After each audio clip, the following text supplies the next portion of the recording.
रामलला के प्राण प्रतिष्ठा अनुष्ठान का तीसरा दिन है। अयोध्या में जोर शोर से चल रही रामलला प्राण प्रतिष्ठा की तैयारियां। क्रेन की मदद से राम मंदिर परिसर पहुंची रामलला की मूर्ति। बुधवार को राम मंदिर परिसर में लाई गई थी रामलला की प्रतीकात्मक मूर्ति। मूर्ति को मंदिर परिसर में भ्रमण कराया गया। मूर्ति को फूलों से सजी पालकी में लाया गया। एबीपी न्यूज पर राम मंदिर के गर्भगृह की तस्वीर। इसी जगह पर विराजेंगे रामलला। गर्भगृह में नजर आ रही है सुंदर नक्काशी। अयोध्या में हर तरफ नजर आ रहे राम भक्ति के रंग। राम मंदिर प्राण प्रतिष्ठा समारोह से पहले लेजर शो का आयोजन हुआ। सूर्य कुंड में करवाया गया आयोजन। अयोध्या में सरयू के घाट पर श्रद्धालुओं का जमावड़ा। दीपोत्सव के साथ सरयू की आराधना। आरती में बड़ी संख्या में लोग हुए शामिल। पूरा माहौल राम भक्ति में नजर आया। रंग बिरंगी रोशनी में नहाई अयोध्या नगरी। रामलला प्राण प्रतिष्ठा कार्यक्रम को लेकर जगह जगह पर भव्य सजावट। रात के समय देखते ही बन रही थी राम की नगरी की रौनक।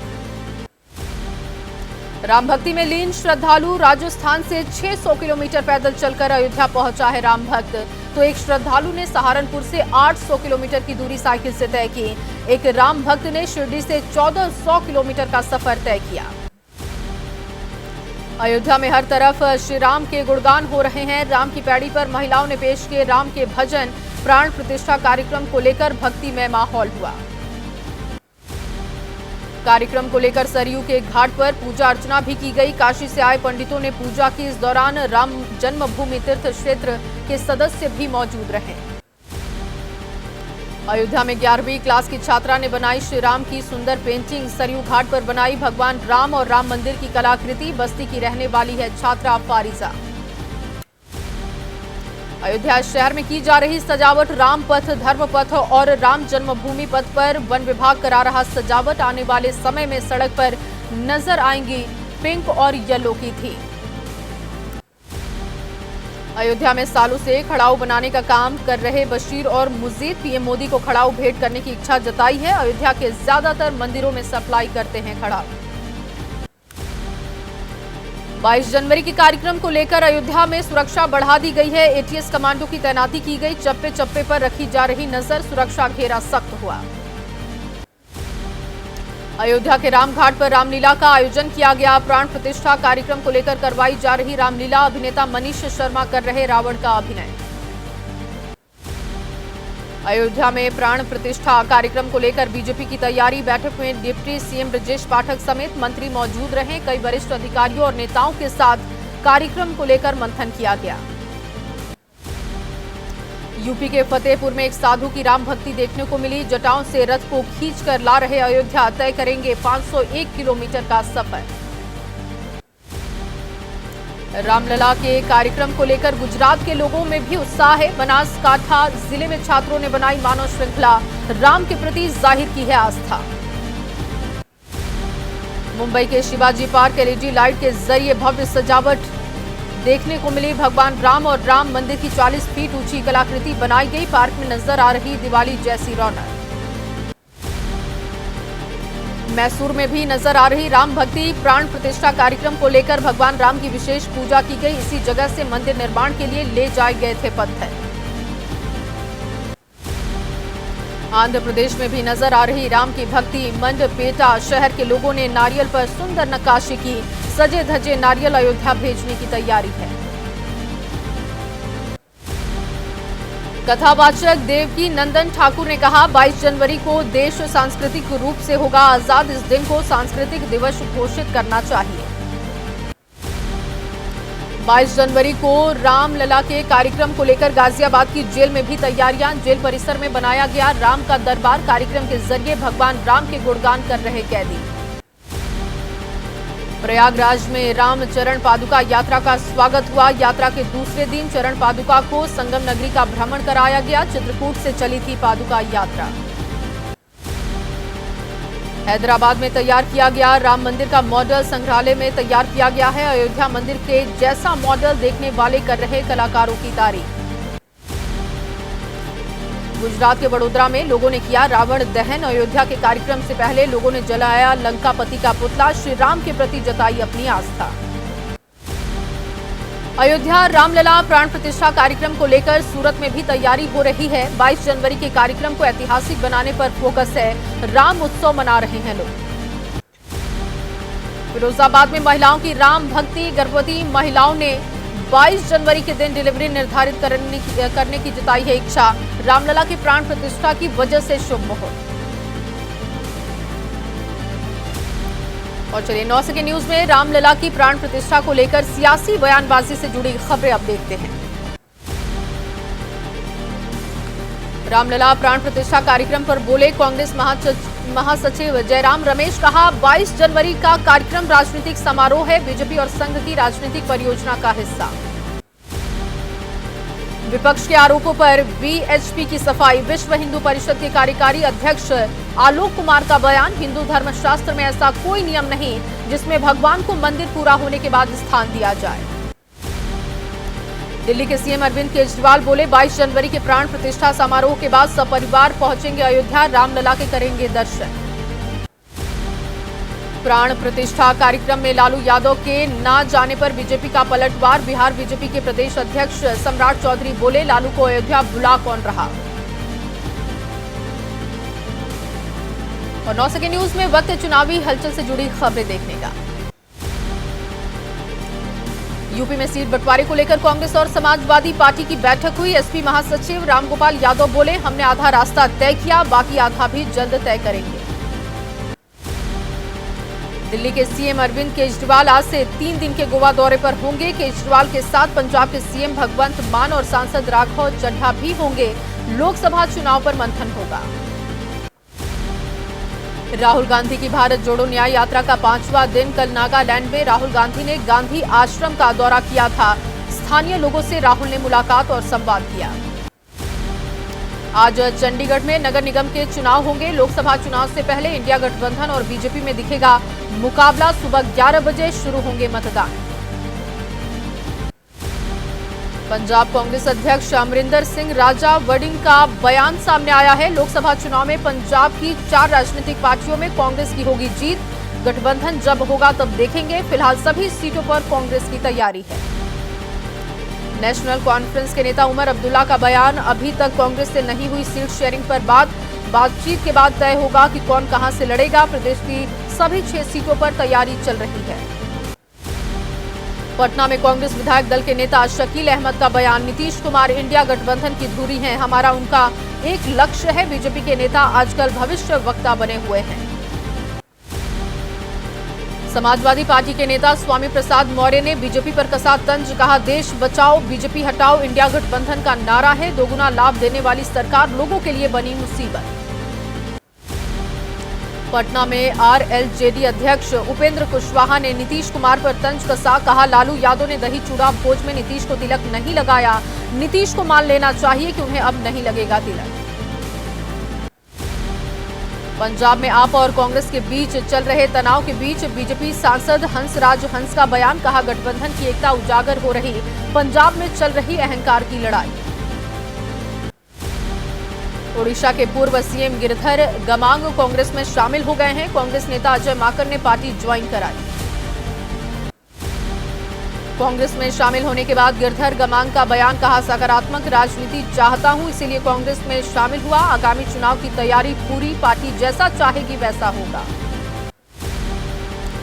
पटना में बिहार बीजेपी अध्यक्ष सम्राट चौधरी का बयान। 2024 लोकसभा चुनाव में इंडिया गठबंधन का नहीं खुलेगा खाता।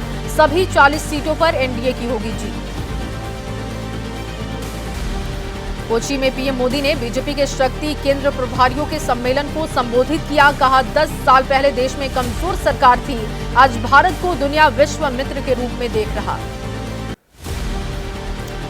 पीएम मोदी ने कांग्रेस पर बोला हमला। कहा कांग्रेस ने सिर्फ गरीबी हटाओ का नारा दिया। हमारी सरकार ने पिछले 9 सालों के दौरान करीब 25 करोड़ लोगों को गरीबी से बाहर निकाला। पीएम मोदी ने बीजेपी कार्यकर्ताओं को जीत का फॉर्मूला बताया। कहा हमारा संकल्प होना चाहिए, हम अपना बूथ जीतेंगे। हम एक बूथ जीत सकेंगे तो केरल का चुनाव भी जीत सकते हैं। केरल के गुरुवायूर मंदिर में पीएम मोदी बीजेपी नेता और फिल्म अभिनेता सुरेश गोपी की बेटी की शादी में शामिल हुए। प्रधानमंत्री ने नवविवाहित जोड़े को आशीर्वाद भी दिया। दिल्ली में आबकारी नीति मामले में दिल्ली सीएम को ईडी का चौथा नोटिस। आज ईडी ने सीएम केजरीवाल को पेश होने के लिए बुलाया है। गोवा दौरे पर होने की वजह से केजरीवाल की पेशी पर सस्पेंस है। राजस्थान में एक बार फिर शुरू हुआ आरक्षण आंदोलन। भरतपुर में आरक्षण की मांग को लेकर रेलवे ट्रैक के पास जाटों का महापड़ाव शुरू हुआ। केंद्र में ओबीसी के आरक्षण की मांग है। केंद्रीय मंत्री मीनाक्षी लेखी का बयान, G20 का असर पूरे विश्व पर हुआ, भारत का टूरिज्म पर असर दिखाई दिया। आज भारत का तेजी से हो रहा बदलाव। मुख्यमंत्री तीर्थ यात्रा योजना के तहत बुजुर्ग तीर्थ यात्री दिल्ली से गुजरात द्वारकाधीश के लिए रवाना। सीएम अरविंद केजरीवाल ने तीर्थ यात्रियों से मुलाकात की। बीएमसी कोविड सेंटर के खिचड़ी घोटाले में ईडी की बड़ी कार्रवाई देखने को मिली। आदित्य ठाकरे के करीबी सूरज चौहान को ईडी ने किया है गिरफ्तार। सूरज चौहान की गिरफ्तारी पर बीजेपी नेता किरीट सोमैया का बयान, कहा मैं ईडी की इस कार्रवाई का स्वागत करता हूं। उद्धव ठाकरे को सभी कोविड घोटालों का हिसाब देना होगा। मध्य प्रदेश के पूर्व सीएम शिवराज सिंह ने गणेश मंदिर में साफ सफाई की। पीएम मोदी के आह्वान पर स्वच्छता अभियान का हिस्सा बने। शिवराज बोले, जिस मंदिर में होती है सफाई वहीं भगवान का होता है वास। ओडिशा के पुरी में जगन्नाथ मंदिर कॉरिडोर का उद्घाटन हुआ। सीएम नवीन पटनायक ने जगन्नाथ मंदिर में पूजा अर्चना की। नवनिर्मित कॉरिडोर का निरीक्षण भी किया। आरजेडी के वोट बैंक में सेंधमारी की तैयारी है। मध्य प्रदेश के सीएम मोहन यादव का आज बिहार दौरा है। यादव समाज को संबोधित करेंगे। राजस्थान में भजन लाल सरकार की पहली कैबिनेट की मीटिंग आज है। राम मंदिर की प्राण प्रतिष्ठा के दिन छुट्टी रखे जाने का लाया जा सकता है प्रस्ताव। गुरु गोविंद सिंह प्रकाश पर्व के अवसर पर गुरुद्वारा रकाबगंज साहिब पहुंचे जेपी नड्डा। प्रार्थना कर देश के अंदर अमन शांति बनी रहने की कामना की। कहा, यहां आना मेरा सौभाग्य। बिहार के डिप्टी सीएम तेजस्वी यादव तख्त श्री पटना साहिब गुरुद्वारे पहुंचे, मत्था टेका। गुरु गोविंद सिंह प्रकाश पर्व के अवसर पर देश की खुशहाली और प्रदेश की खुशहाली की कामना की। और 9 सेकंड न्यूज में कोर्ट केस से जुड़ी अहम खबरें आपको दिखाते हैं। संसद सुरक्षा में सेंध के मामले में आरोपी नीलम आजाद की जमानत का मामला है। पटियाला हाउस कोर्ट ने नीलम आजाद की जमानत अर्जी पर आज फैसला सुनाएगा। चुनाव में राजनीतिक दलों की मुफ्त योजनाओं की घोषणा के मामले में आज होगी सुनवाई। सुप्रीम कोर्ट पहले 2013 में इसी मसले पर आए अपने फैसले की समीक्षा करेगा। नौकरी के बदले जमीन मामले में ईडी की दाखिल चार्जशीट पर राउंड एवेन्यू कोर्ट में होगी सुनवाई। ईडी ने चार्जशीट में लालू परिवार समेत कई लोगों को आरोपी बनाया। महेंद्र सिंह धोनी के खिलाफ मानहानि केस दर्ज है। आज दिल्ली हाई कोर्ट में होगी सुनवाई। पूर्व कारोबारी भागीदार मिहिर दिवाकर और उनकी पत्नी सौम्या दास ने दर्ज कराया है मुकदमा। दिल्ली के पूर्व मंत्री सत्येंद्र जैन की अस्थायी जमानत पर सुप्रीम कोर्ट ने सुनवाई पूरी की है। 24 जनवरी को आएगा फैसला। इलाहाबाद हाई कोर्ट में मथुरा की शाही ईदगाह मस्जिद विवाद में हुई सुनवाई। कोर्ट ने हिंदू पक्ष ने अब रेवेन्यू सर्वे के लिए अर्जी दी है। मुस्लिम पक्ष ने आपत्ति दाखिल करने का समय मांगा। पटियाला हाउस कोर्ट ने हिजबुल मुजाहिदीन आतंकी जावेद मट्टू को न्यायिक हिरासत में भेजा है। 31 जनवरी तक न्यायिक हिरासत में रहेगा जावेद। पुलिस उसके आतंकी कनेक्शन को खंगालने में जुटी। और अब बात होगी अपराध जगत से जुड़ी खबरों की। महाराष्ट्र के पुणे में एम्बुलेंस में हो रही गांजा की तस्करी। एम्बुलेंस से मिला 1 करोड़ 31 लाख का गांजा। 7 लोगों को पुलिस ने किया है गिरफ्तार। पटना में नशे का इंजेक्शन देकर युवाओं की जिंदगी से खिलवाड़। पुलिस ने 4 युवकों को नशे का इंजेक्शन लेते पकड़ा है। ड्रग्स डिपार्टमेंट मामले की कर रही है जांच पड़ताल। छत्तीसगढ़ के कांकेर में नक्सलियों के खुफिया ठिकानों को पुलिस जवानों ने ध्वस्त किया है। कैंप से बड़ी मात्रा में नक्सलियों के हथियार और विस्फोटक सामान भी बरामद। यूपी एसटीएफ ने आईएसआई के अलीगढ़ मॉड्यूल से जुड़ा इनामी आतंकी फैजान बख्तियार को गिरफ्तार किया। इस मॉड्यूल से अब तक 8 आतंकियों की हो चुकी है गिरफ्तारी। और अब आपको सभी अलग अलग राज्यों से जुड़ी खबरें दिखाते हैं। यूपी के मुरादाबाद में बिजली विभाग की लापरवाही सामने आई है। लाइन पर काम करते समय बिजली की सप्लाई की गई। निजी कंपनी के 4 कर्मचारियों को करंट का झटका लगा। मुरादाबाद हादसे में घायल सभी कर्मचारियों को अस्पताल में भर्ती करवाया गया। एक कर्मचारी की हालत बेहद नाजुक है। पोल पर लाइन ठीक करने वक्त बिजली की सप्लाई की गई थी। जम्मू कश्मीर के कुलगाम में जंगलों में लगी आग बेकाबू होते दिखाई दे रही है। आग बुझाते समय वन विभाग के 2 कर्मचारी झुलसे। तमिलनाडु के मदुरै में जलीकट्टू उत्सव के तीसरे दिन कई लोग जख्मी हुए। पुलिस के कई जवानों को भी चोट आई है। सभी को अस्पताल में भर्ती करवाया गया। यूपी के बस्ती में तेज रफ्तार पिकअप NH-28 पर अनियंत्रित होकर पलटी। सड़क हादसे में 2 मजदूरों की दर्दनाक मौत, 5 लोग गंभीर रूप से घायल हुए। गुरु गोविंद सिंह की जयंती पर मनाया गया प्रकाश पर्व। अमृतसर में स्वर्ण मंदिर पर आसमान में आतिशबाजी दिखी। आतिशबाजी से जगमग उठा स्वर्ण मंदिर। दिल्ली में गणतंत्र दिवस की तैयारियों में जुटी है नौसेना। कर्तव्य पथ पर नौसेना की झांकी में नारी शक्ति और आत्मनिर्भरता की झलक देखने को मिली। और 9 सेकंड न्यूज में बात अब मौसम से जुड़ी खबरों की। दिल्ली NCR में प्रचंड ठंड और कोहरे की कहर। दिल्ली के पास यूपी के गाजियाबाद में बीती रात घना कोहरा आया। विजिबिलिटी बेहद कम, सड़कों पर गाड़ियां चलाना बहुत मुश्किल। जम्मू कश्मीर के कई इलाकों में कड़ाके की ठंड। शीतलहर की वजह से घाटी में सर्दी। ठंड की वजह से घरों से बाहर निकलना भी मुश्किल। दिल्ली NCR में आज भी कम नहीं है सर्दी। शीतलहर की चपेट में देश की राजधानी। कड़ाके की ठंड से बचने के लिए शेल्टर होम का लिया जा रहा सहारा। उत्तराखंड की ऊंचाई वाले इलाकों में भी बदला मौसम का मिजाज। बद्रीनाथ धाम में बर्फबारी हुई। मंदिर के आसपास बर्फ की मोटी चादर दिखाई दी। उत्तराखंड के औली में भी बर्फबारी हुई। बर्फबारी की खबर के बाद औली पहुंचने लगे सैलानी। दक्षिण कश्मीर के पर्यटक स्थल सिंथन टॉप पर मेहरबान हुई कुदरत। पहाड़ों पर बिछ गई सफेद चादर। कश्मीर पहुंचने वाले पर्यटकों के लिए आकर्षण का केंद्र।